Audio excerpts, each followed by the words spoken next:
Welcome back everyone. The Samsung Galaxy S20 Ultra is one of those phones that is probably one of the more mind-boggling devices that Samsung has ever made. When it first came out, it was pretty much that newer edition. It was one of the most expensive Samsung phones at that time, but Samsung made a great decision of creating a bigger, better lineup than even their Plus version. So coming from the Galaxy S8 Plus, we pretty much only had Plus versions. Before it was the Edge, then we had the Plus versions, which were the flagship models. Now with the Samsung Galaxy S20 Ultra, this was the first Ultra lineup in the whole entire S lineup, which was crazy. And this actually made this phone that much better of a device coming from pretty much all the other devices in general, which was super crazy. So I would recommend buying the S22 Ultra, the S21 Ultra if you have the money, but these things have gone down in value. You can probably pick them up for around $700, probably even cheaper than that, to be honest. And I'll leave some links in the description if you want to get them from there. You can help support the channel at the same time by getting them from there. Now on the front of the S20 Ultra, we have a 6.9-inch dynamic AMOLED display. It's a 1440p panel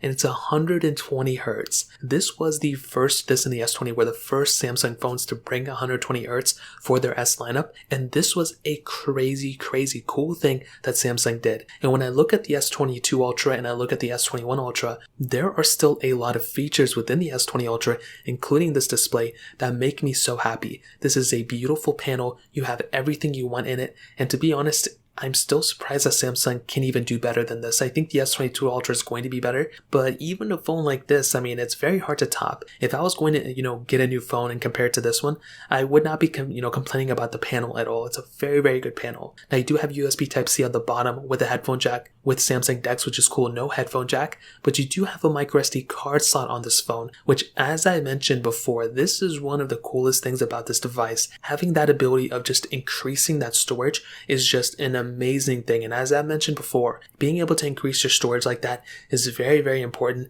and I for one am a humongous fan of this for sure. Now on the back we have this standard glass back. It's not a frosted glass back, which I actually prefer more than anything else, but still this standard glass back is really good, and as I mentioned before, I don't really have too many complaints about it. You have wireless charging and you have reverse wireless charging, which is always good to see on a phone like this. I love having that type of capability, but we also have that camera setup, which is crazy. Now before we get there, this phone has IP certification. This phone still feels very premium, but it is a very big phone. You have to keep that in mind.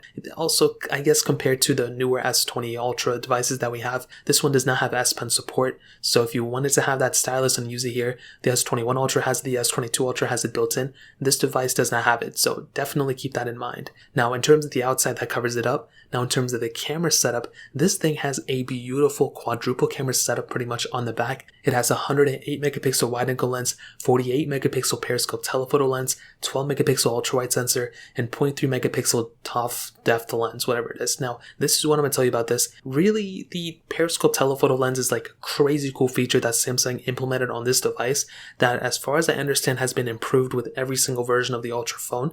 So that's number one. For me personally, I think this camera is beautiful. I don't really see the reason why I would upgrade from this phone to the newer phones unless I really wanted to get that better, telephoto lens. As far as I understand, that's one of the biggest improvements Samsung has been doing, because before on these Ultra lineup, it was kind of a grainy experience if you zoomed in a lot. With the newer ones, it's kind of a better experience. So that's one thing to keep in mind.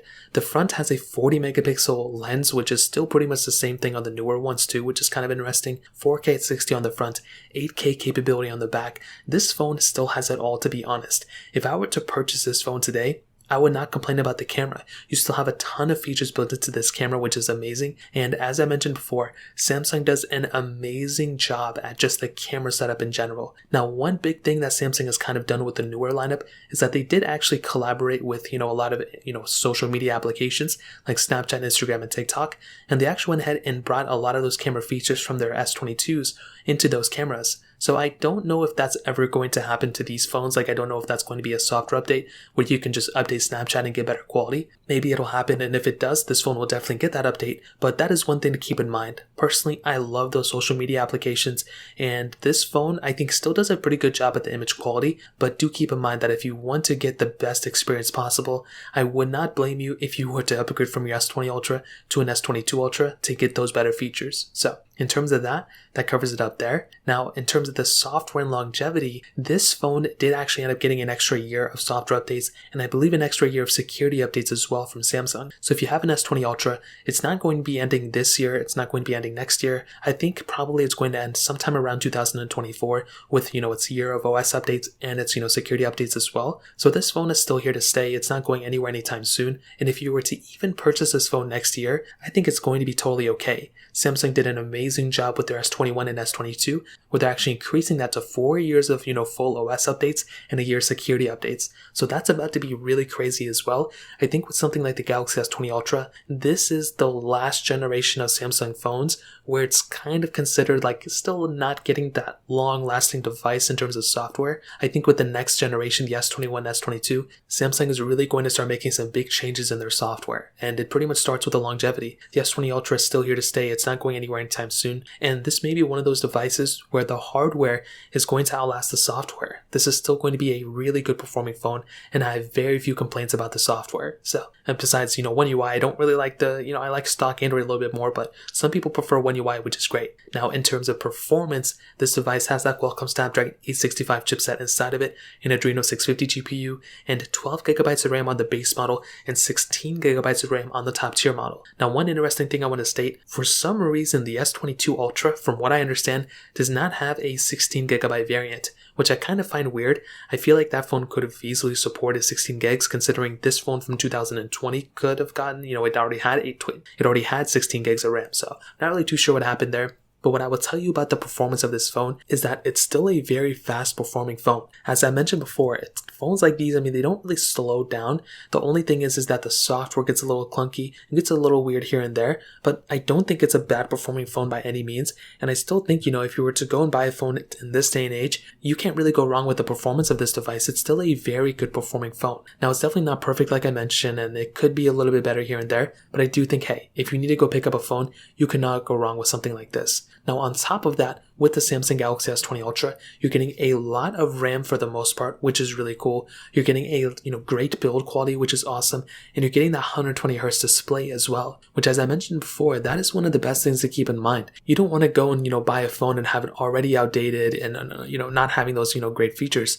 And with the Samsung Galaxy S20 Ultra, you are getting a very fast phone with 120Hz, which is amazing. So it's a big thing to keep in mind, and I am a huge fan of that for sure. Now, ending it off with the battery life, you have a massive 5,000 mAh battery inside of this thing with wireless charging, reverse wireless charging. And this phone's battery life was one of its biggest highlights, and even now Samsung hasn't improved this yet because the S22 Ultra also has a 5,000 mAh battery. So that's another big thing to keep in mind. You were still getting a big size battery on this thing, and I think for sure, whichever way you look at it, it's an amazing experience. And like I mentioned, I for one, I'm a huge fan of this battery life as well. So that pretty much covers it up there. And to be honest, I think the Samsung Galaxy S20 Ultra is still completely worth it in 2022. It's a great phone and has a great future ahead of it for the most part. When compared to the S22 Ultra, I like that phone a lot more. I like the S22 Ultra a lot more, but the S20 Ultra is the originator. It's still here to stay. It's not going anywhere anytime soon, and it is a beautiful phone for sure. So in terms of that covers it up there. If you guys have any other questions or anything like that, let me know in the comment section below. Hit the like button, that would mean so much, but definitely hit that subscribe button. More importantly than everything else, I love every single one of you guys. Hopefully I'll catch you guys in the next video. Peace out till then.